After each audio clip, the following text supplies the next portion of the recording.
I'm Dryden Pence. It's March 17th, 2020. I want to take a little time with you today to go through some of the unusual things that have been going on in the last couple of days and how the market's reacting to it and what we're doing.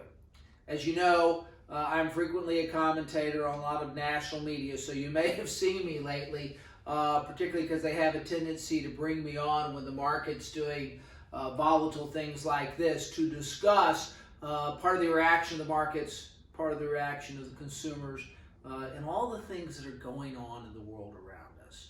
So I thought I'd take a little time today and tell you two things, most important. First of all, this is a private brief for the Pence clients, and what I want you to know is, yes, you can share this with your friends. Also tell you a little bit about here at the office. Our offices are open.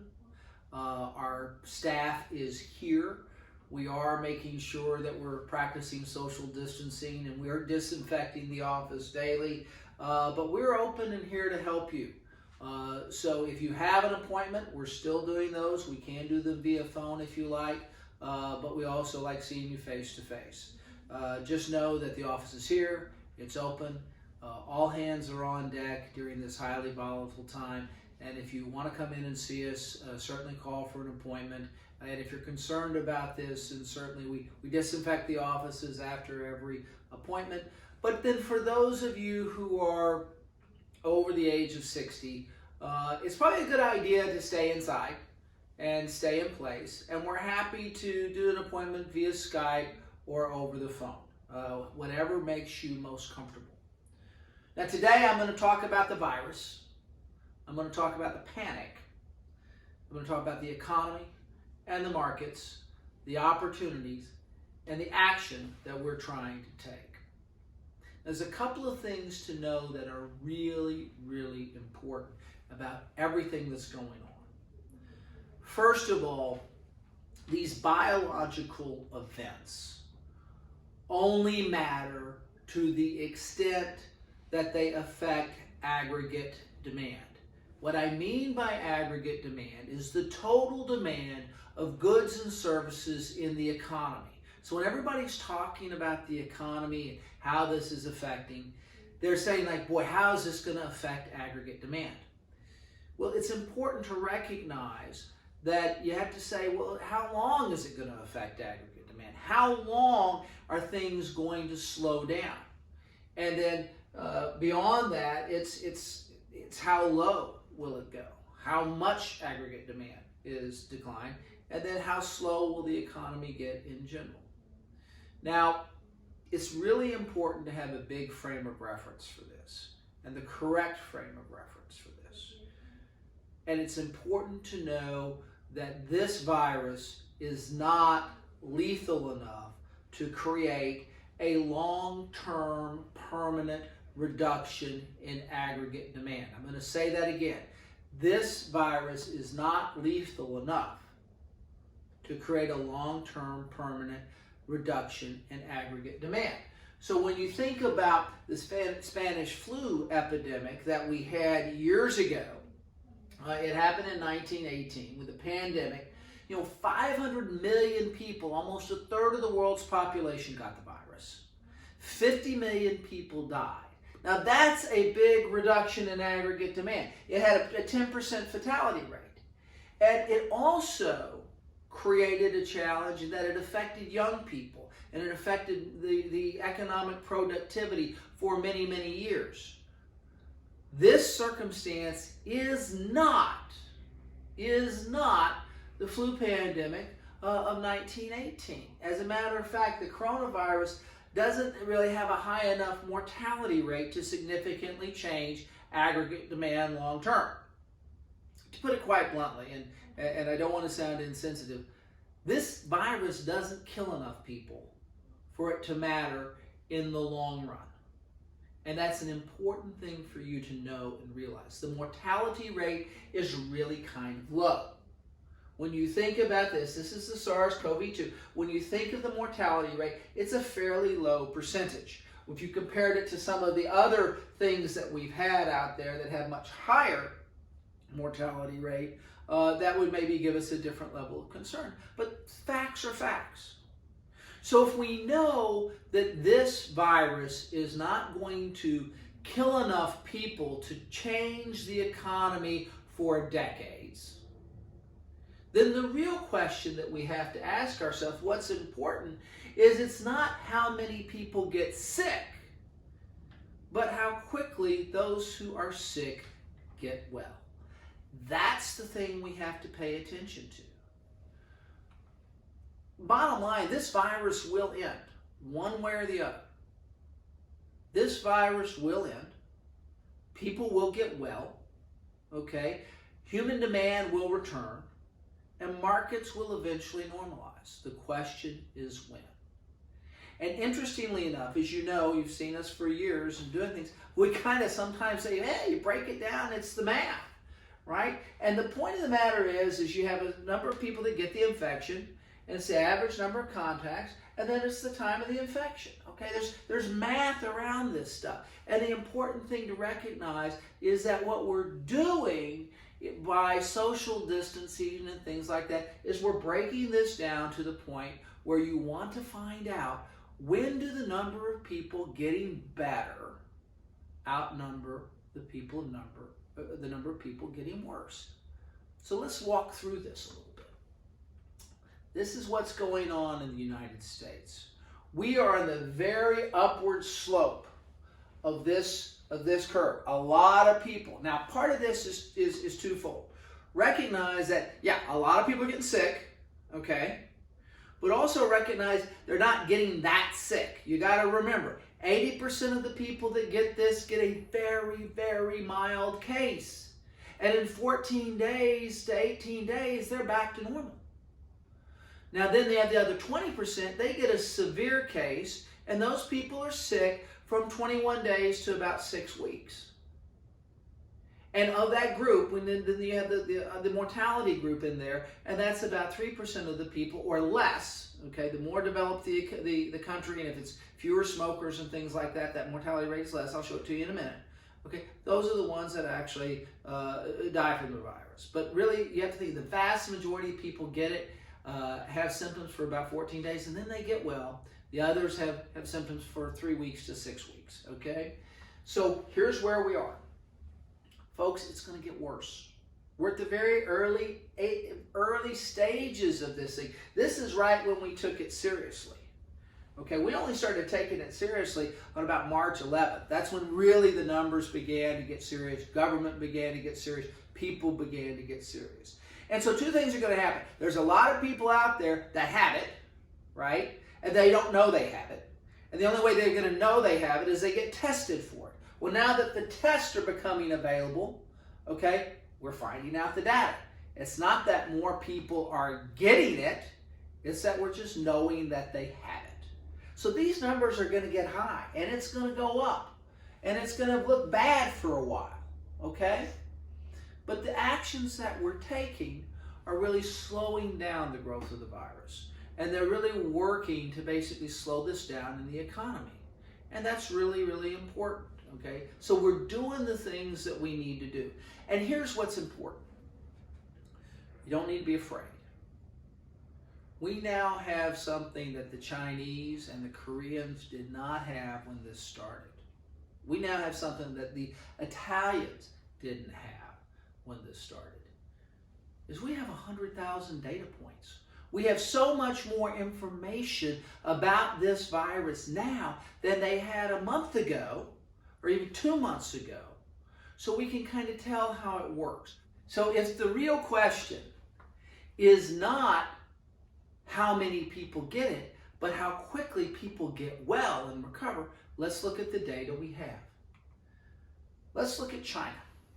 This is where it started. And what's very interesting is when you look at China, you see the first beginnings of it back here on January 21. And then in a period of time between January 21 and February 19, about 30 days, that's when they got to peak outbreak. I want you to remember that. There's a couple of important dates to remember, but times and points to remember. Peak outbreak. So we went here for about 30 days. We got to peak outbreak. And I want you to pay attention what happened after that. The black line is the number of confirmed cases. The red line is an unfortunate number of deaths. Okay. The green line is the number of people who are released and fully recovered. Remember, this is what's really important. Okay. And this blue line are the active cases. Now pay attention. The most important thing here is time. So, 30 days after we started taking it seriously, in China we reached peak outbreak. Okay, everybody who's getting it began to get it, got it, and then now social distancing and all the things that we're doing, we're slowing that down. The virus is the virus is the virus. It's going to behave like it behaves, right? So then as we hit peak outbreak, you're beginning to see it now comes down in a very short period of time. So this is like day 30. This is day 45. We reached what I call the crossover point. That's really important. This is the point in time where more people are getting better than are getting sick. More people are getting better than getting sick. And this recovery is becoming very important. And this is the important thing for all society. This is day 45. Now let's look over here where we are now. Okay, we're out here about 60 day, around day 60 now. And by the way, if you've not noticed, it is St. Patrick's Day. I am wearing green. But here's the point. At about day 60, we only had one case in Hubei province today. Only one case was reported. So China is very much on the mend at day 60, which is an important thing to recognize. This is how this virus progresses through a society. Now, it's easy to say, gee, well, that's great. They're a communist country. They can lock everything down. The virus really doesn't care what country it's in. Okay, so let's move on and look at a democracy, and let's look at Korea, which Korea was really more prepared for these kind of things than anybody for a whole bunch of reasons. And when you take a look at this, this is the experience they're having in Korea. Well, it finally started getting serious. About 30 days after it became a big deal in China, it became a big deal in Korea. Okay, so now in February 21st, it's starting to be a big deal in Korea. And take a look. It ramped up very, very quickly, okay? So in about 3 weeks, they began to reach peak outbreak in Korea. And now you can see it's becoming to come back down. So you're seeing the green line, the people that are released and recovered go up, and the number of active cases begin to fall. Now, it's too early to say there's exact parallels between Korea and China, and that all is good in 45 days. I mean, particularly in the United States, this is going to get worse before it gets better. Please remember that. But what I do want you to recognize is the virus is trending in Korea pretty much on the same pattern that it trended in China. Pretty much the same pattern it's going to trend elsewhere. So pay attention here so that when we hit about peak outbreak in 3 to 4 weeks, and now we're getting to see this recovery level. So those are our 2 cases that we have the most data on.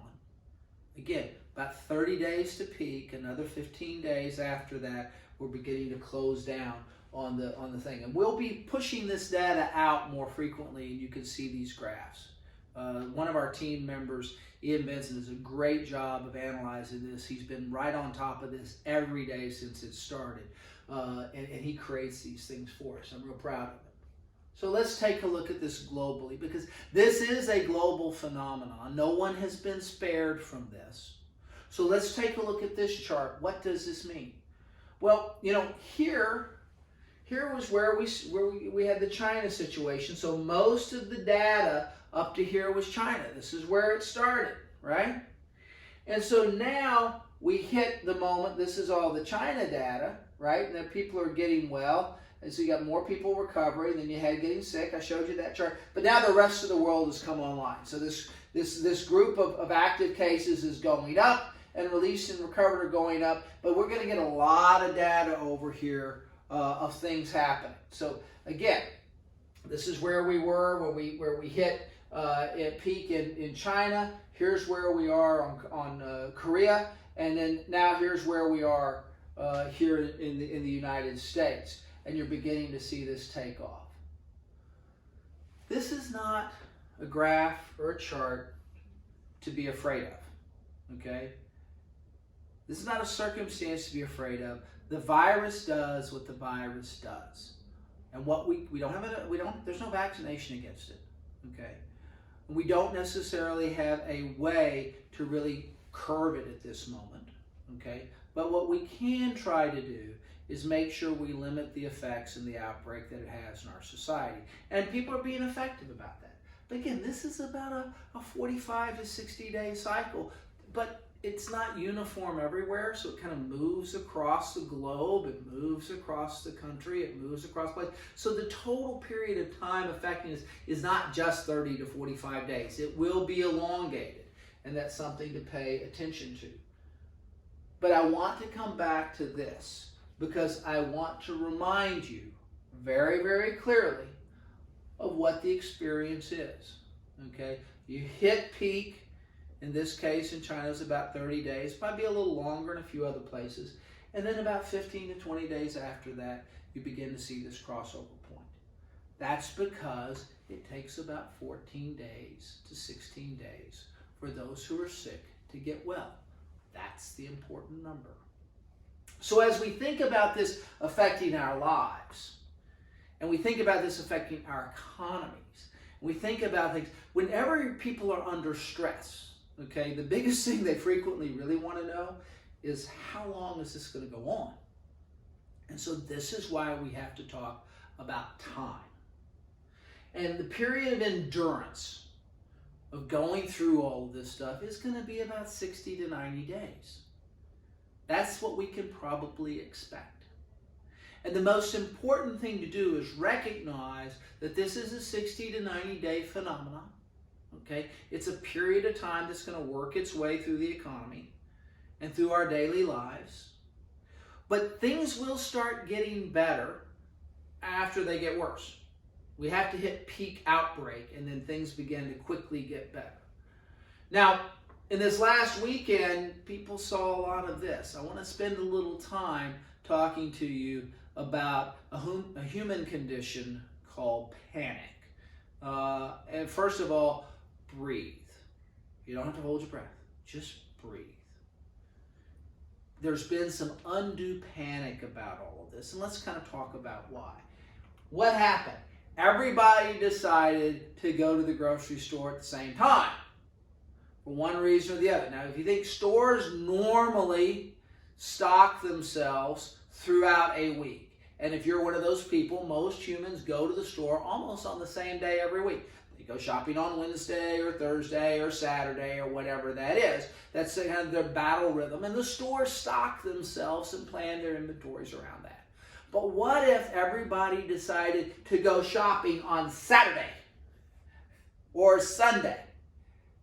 You squeeze all that demand into one day, and this is your result on Monday at 8 a.m. The cupboard's bare. But when you come back on Tuesday, things are back. Now, people grabbed a lot of stuff off the shelves, but the inventory began to show back up. Same thing if you take a look at Monday, March 16th, this is what it looked like. Okay, but if you come back on the 17th, this is what it looks like. Basically, the stores are getting restocked. The supply chain, and these are the trucks. They come in and they deliver. But they're on a schedule that was established months ago. And so the basic supply chain is continuing, and things are getting restocked. It's not that the supply chain is broken. It's just the demand signal has gotten crushed into 1 or 2 days. And this is an important thing to recognize, okay? So the period of panic started this last weekend, but the supply chain in and of itself is not broken. So trucks are arriving, restocking the shelves, and gradually things are going to get back to normal here. This is not a long, ongoing stoppage. What's very interesting, most of you know that my background is in psychological warfare. And so I've always shown you this slide couple of times. It's Maslow's hierarchy of needs. It's very interesting when you think about the panic that's gone on. It kind of relates to this. What were people doing? They were basically going to panic puts stress on you. Okay, so they were going and they were trying to focus their purchases around their base physiological needs and safety and security. It's very, very interesting. Everyone was buying a whole bunch of toilet paper. The coronavirus does not generate a need for additional toilet paper. But yet everybody was doing that. Or you see cases where someone's buying 20 gallons of milk. Well, by the time that family of 3 gets to the 20th gallon, it's spoiled. But yet people are overreacting to things. And I say they kind of sacrifice their self-esteem for their physiological needs. Most of you would not go stand in a line at a grocery store for 4.5 hours to go in and buy 27 rolls of Charmin. That's not something you would normally do. But yet people were doing it because of this panic behavior that got into the market. And that begins to feed on itself. Everybody's running in one direction, or maybe people just start a line and everybody else gets in the line, not even knowing why. They just think they need to. So this is a very important thing to recognize, that in these panic stress moments, folks are going to move back to their base desires, physiological needs, and safety and security. And that's important for how we think about how this circumstance. It's not the virus that's affecting our economy. The virus basically makes a few people sick, or makes some people sick. It does have mortality for a few people, okay? But the virus in and of itself is not what is affecting the economy so much as the reaction to the virus. The things that we're doing, how we react to the virus, how we're trying to mitigate the virus, how we're trying to contain the virus. And so since it's really those activities that are affecting our economy, the real question is really a behavior one. Okay? If it's our behavior in reaction to the virus, it's creating the market volatility in the economy. It's our movements away from those behavior that will begin to restore market activity and the economy. So we have to take a look at how long does this behavior affect the economy. I want to think of the right analogy for this, and that is one of those cases where out here in Southern California, you get a piece of debris in the highway, right? And all the traffic has to stop and pile up behind the police and whoever's there because there's this piece of debris in the highway. And so everything slows down. Now, everybody in the car is pretty much okay. Maybe there's a few fender benders in the background. But everybody in the cars are pretty much okay. It's just this one piece of debris has stopped the traffic. And until they remove the debris, the backup of the traffic jam gets longer and longer and longer. And that's kind of where we are. Everybody's stopping around the fact of this virus to slow the outbreak, the sudden stop in the system. And in doing so, eventually, as we get past peak outbreak and start moving towards recovery, right? Then that piece of debris gets pulled out of the way and traffic begins to start flowing again. Now, it doesn't flow immediately from 0 to 70 miles an hour again. It takes a little while to get rolling, takes a while for everything to catch back up, but in time, you get back to normal. So recognize, if you're thinking about how the coronavirus has affected us and how it is affecting our economy, it's the reaction to the virus that's slowing everything down. And as we get past this moment, things will begin to come back online. So what does this mean for the economy? Looks like we probably could have 2 bad quarters globally, right? U.S. and then the rest of the world. You could see we have maybe, so we've got the end of the last month of the first quarter of the year is going to be a little tough, right? We got serious here in the United States about the middle of the last month, the last quarter. But the first month of the next quarter, it's going to be really slow. So we're going to have like 2 quarters that are pretty affected by this. And then we kind of move on to where we get to 3rd and 4th quarter and get back to a more normal year. The big question is, how long does this go? And we've talked about it in terms of, it's about a 60 to 90 day event. A lot of it depends on how soon we hit peak outbreak. That's the thing to pay attention to. Sometime after peak outbreak, we hit the crossover point that I talked about.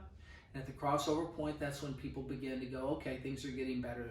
It doesn't mean that we have to have good news. We just need to have less bad news. And that's when things begin to change, right? Demand comes back into the market. People start putting their head up. People start feeling like things are going to get better. And one of the things that's happening now, and this happened over the last day or two, is we're getting tons of stimulus from the U.S. economy. Now, by the way, if you know our firm, you know we've been around a long time. So we lived through the things that happened in '87. We lived through 9/11. We lived through going through what happened in the last crisis of the housing crisis, right? 2008, 2009. We've seen these things before.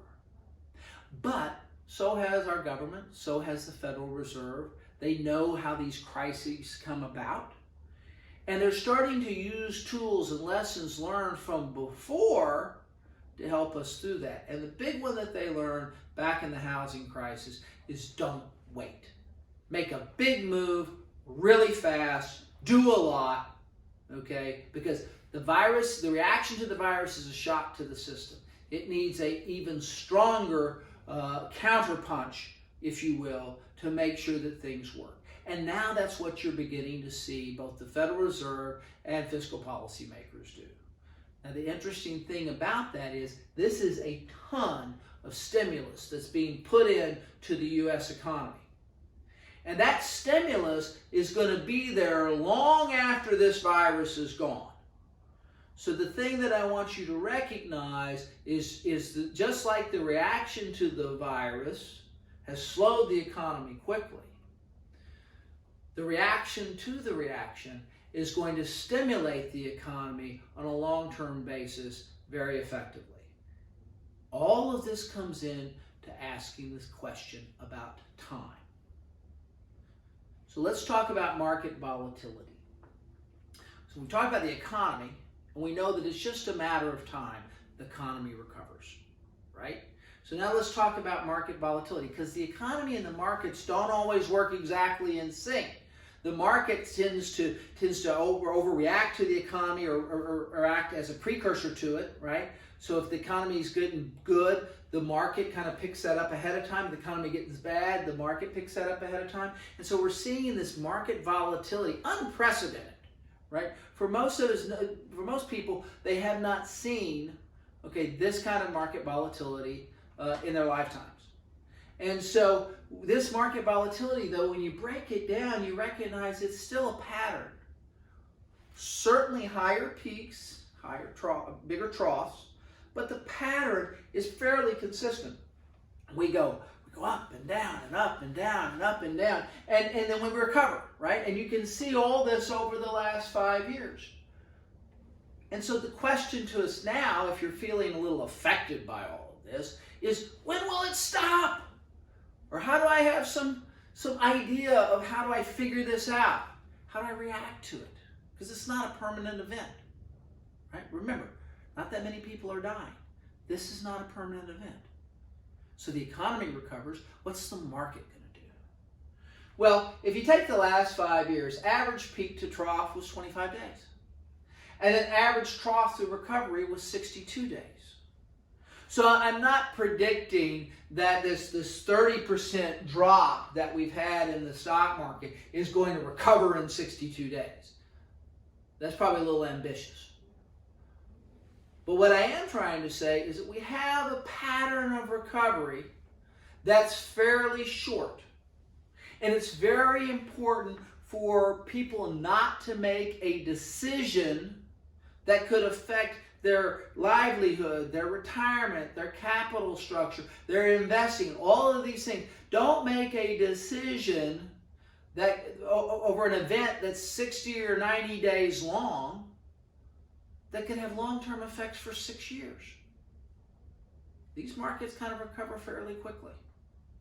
And so it's important to just breathe and recognize that all of this eventually ends and we get back to a normal type of sort of circumstances. So I've talked about the virus, the time frame that the virus is going to affect us. And these can be a little longer, a little shorter, no one knows for sure. I've also talked about the economy and how it's not that the virus itself is going to affect the economy, but it's our reaction to the virus that's slowing things down. And that when the virus passes, things will get back up, right? And I talked about the volatility of the market that works through this. And all of these are kind of short duration type circumstances. And none of these are long-term in nature. So what? So what does all this matter? Well, if we know that the virus ends, it stops. It stops eventually, right? And we know that human demand and consumption comes back, okay? Then we can recognize that markets will normalize. So what do we do between now and then? We need to keep our heads about us and recognize that, there's opportunities in this. You don't see a 30% move in the stock market and it not create some opportunities. And so we had to ask the key questions. What are the things that people are buying now? Okay. People are buying in panic. Well, what are they buying? Right? That's a lot of sales. Okay. And then what are the things that are going to happen in the future to change behavior? You see, we're now all learning something we didn't necessarily know before. People that have never tried to work from home are doing that. People that have never used FaceTime are doing that. People that are working remotely are changing their behavior, doing things a little bit different. Companies are doing that and reacting. This event will change behavior over time. Just like 9/11 changed behavior, it was a big shock to the system. People changed how they did things. The housing crisis changed behavior for a while. And now the coronavirus is going to change behavior for a while. The real question is, what does the future look like? And how we can be best positioned to profit from it. But the one thing that's really important is not to be in a circumstance where you sell out based on this thing that's short-term in nature, right? Because your investment time horizon is much longer than this virus. Your investment horizon exists much longer than this virus is going to be affecting our economy and our markets and our lives the way it is. And that's an important thing to recognize. And that's an important thing to work through in all this process. So there are a few things that you can do, right? You're not going to sell out. You're not going to go to cash or do those kind of things because you never know exactly when things are going to come back. And market timing doesn't really work. But here are a few things that we can do. We have to learn to take advantage of the volatility and not be its victim. We learn to take advantage of the volatility and not be its victim. There's a couple of things that we can do. The first one, in a taxable account, we like to do what we call the tax loss two-step. And what I mean by that is you might have a very good stock that you own. And because the market has been completely sold off, or it's really gone down a lot because people are selling off ETFs, they're doing all of these things, there's mass selling. It's not thought about as the company, it's just mass selling. Right? Everybody else is panicking. Well, that's probably created some tax losses for you. Well, let's not waste those things. Because here's a moment that you could take, and we do this, right? You have an ETF that has gone down, or you have a stock holding that's gone down because of this sell-off. So let's sell it, take advantage of that tax loss. But, and this is very important, you have to immediately reinvest that money in a similar security. Okay, now there's a thing in the tax code called the wash sale rule. You can't just sell the stock one day and buy the stock the next and bank the loss. You can't do that. It's against the rules. You have to wait 30 days. Okay? So because of that, what you need to do, if we do take advantage of the tax losses, then we have to go ahead and right away, okay, within a day or so, buy a very similar security, okay, so we can take advantage of the market recovery. I showed you before, these markets recover pretty darn quick, and you don't want to miss out on that, because if you do that, you've completely locked in your loss, and that's not what you want to do. So this is one of the things we do for our clients who want us to do it. We call it the tax loss two-step. You'll sell one and then buy the other, bank the losses, and then that helps as we manage your taxes going forward. It's a very important tactic, and you should take advantage of it at this time. And our advisors are happy to talk to you about it and how we can do it, and we execute that for you at the investment team. The other thing is buy something when it's on sale. 2 months ago, people were going, oh, wow, I don't know that I want to buy into the market right now because the market could be too high, or this thing's really, really expensive. Well, it's not anymore. It's not anymore. And good companies are good companies. And the market's going to recover. The economy's going to recover. It's going to take a little while, but there's moments when this is going to happen. And these are things that you should buy on sale. And so we're happy to help you do that. That's one of the things we do every day.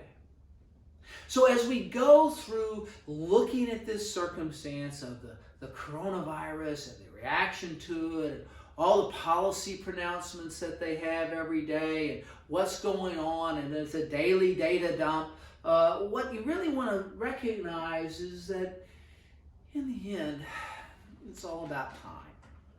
It's all about the calendar. This ends.